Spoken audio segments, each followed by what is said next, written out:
Bonjour et bienvenue. Aujourd'hui, on se penche sur les événements vraiment graves qui ont secoué le Moyen-Orient. Je parle bien sûr des frappes israéliennes sur l'Iran qui ont commencé le 13 juin 2025. Une opération d'une certaine ampleur baptisée Lion qui se dresse. Pour en discuter, on s'appuie sur pas mal de sources, des synthèses factuelles, des analyses de presse comme Public Sénat, Libna News, mais aussi des perspectives économiques, historiques de Cairn, Radio-Canada Info.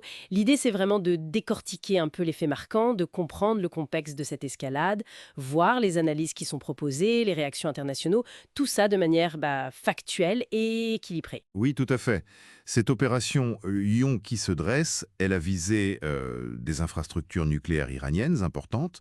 On pense à Natanz, Fordo, Isfahan, Arak, mais pas seulement. Il y a eu aussi des cibles militaires et, point très important, plusieurs hauts responsables du commandement iranien qui auraient été tués dans ces frappes. D'accord.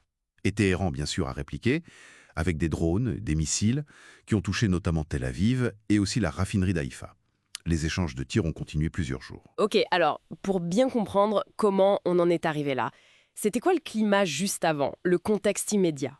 C'était déjà très tendu, hein. Ces frappes, elles arrivent après une escalade qui dure depuis 2024, en fait. On se souvient de l'assassinat du chef du Hezbollah, Hassan Nasrallah. Ensuite, il y a eu une riposte iranienne en octobre 2024, d'autres frappes israéliennes. C'était déjà chaud. Oui, une tension palpable. Exactement. Et puis, il y a d'autres éléments de contexte importants. Juste avant, l'Iran avait été condamné par l'AEA, l'Agence de l'énergie atomique, pour non-respect de ses engagements nucléaires.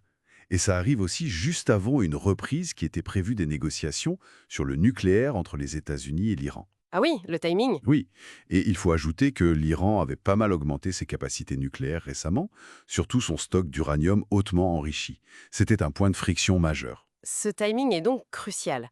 Et certaines sources mentionnent aussi l'expiration d'un ultimatum de Donald Trump, qui aurait été prévenu par Israël. C'est exact, cette information a circulé. Et puis, il y a d'autres analyses qui suggèrent par exemple qu'Israël aurait pu vouloir, saboter une conférence de l'ONU sur la solution à deux États qui devait avoir lieu. Plan militaire, alors là, il y a débat. Certains analystes disent que les frappes, elles n'ont pas vraiment atteint les sites les plus protégés, les plus enfouis, et que ça pourrait même, paradoxalement, renforcer la détermination de l'Iran à obtenir l'arme nucléaire. C'est une crainte qu'avait déjà exprimée l'ancien chef du Mossad, Meir Dagan, d'ailleurs. C'est un point important, cette possible conséquence inverse. Oui. Et d'autres analystes, en se basant sur des infos du New York Times par exemple, disent que le commandement iranien a semblé pris par surprise, avec des officiers supérieurs ciblés carrément chez eux. D'accord, donc un débat sur l'efficacité réelle et les conséquences stratégiques. Quelles ont été les conséquences immédiates sur le terrain et au-delà? Elles sont multiples et graves. D'abord, humainement. Une ONG parle de plus de 585 morts. C'est un bilan lourd, tragique. Oui, absolument. Ensuite, il y a eu un blocus israélien en Cisjordanie, le territoire palestinien occupé. Et puis, économiquement, l'impact a été immédiat et mondial. Le prix du pétrole a flambé. Certains craignaient même un baril à 100 dollars à court terme.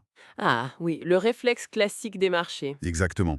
L'incertitude géopolitique, ça freine les investissements, ça augmente l'aversion au risque. Ça a même touché l'immobilier mondial, figurez-vous. Comment ça? Une recherche accrue d'actifs jugés réfugiés, des biens tangibles dans des marchés comme Dubaï ou Paris. Et il faut ajouter la paralysie partielle du port de Haïfa, qui a causé d'énormes surcoûts maritimes. Ça a touché durement le Liban voisin, par exemple. C'est là qu'on voit l'interconnexion de tout ça. Et les réactions internationales, alors? J'imagine que ça a été très partagé. Extrêmement divisé, oui. D'un côté, beaucoup de condamnations très fermes. Des pays arabes, comme l'Arabie saoudite, l'Égypte, mais aussi la Chine, la Russie, l'Afrique du Sud, le Brésil, eux dénoncent une violation du droit international, de la souveraineté iranienne, clairement. Et de l'autre côté? De l'autre côté, on a eu un soutien au droit d'Israël à se défendre, exprimé par les États-Unis, la France, l'Allemagne, le Canada, l'Argentine. Donc deux blocs assez nets? Oui. Et puis, au milieu, si on peut dire, énormément d'appels à la retenue, à la désescalade, de l'ONU, de l'Union européenne, de plein de pays individuellement. Les États-Unis ont quand même précisé qu'Israël avait agi seul, mais qu'ils étaient au courant. D'accord, une nuance importante. Et la Chine, elle, s'est dite prête à jouer un rôle constructif. À voir ce que ça signifie concrètement. Bon, si on essaye de résumer tout ça, on a une escalade militaire majeure, avec des motivations qui semblent complexes, mêlant nucléaire, politique régionale, peut-être même calendrier international, des conséquences humaines et économiques très lourdes. on l'a vu, et une communauté internationale fracturée, divisée sur la marche à suivre. C'est exactement ça. Et ça nous amène à une question fondamentale pour la suite, je crois. Surtout quand on entend certaines analyses, comme celle de François Bayrou en France, qui parlait de la loi de la force, qui remplacerait la force de la loi. Oui, Si on ajoute à ça le risque, mentionné par certains, que ces frappes soient en fait militairement contre-productives pour Israël à long terme. Alors la question c'est, quelles options diplomatiques réalistes restent sur la table pour désamorcer tout ça, pour traiter les inquiétudes sur le nucléaire iranien, mais sans risquer un embrasement régional encore pire? c'est la grande question, effectivement. C'est une réflexion, oui, essentielle à poursuivre. Une réflexion cruciale. Merci beaucoup d'avoir partagé cette analyse avec nous aujourd'hui, et merci à nos auditeurs. À bientôt.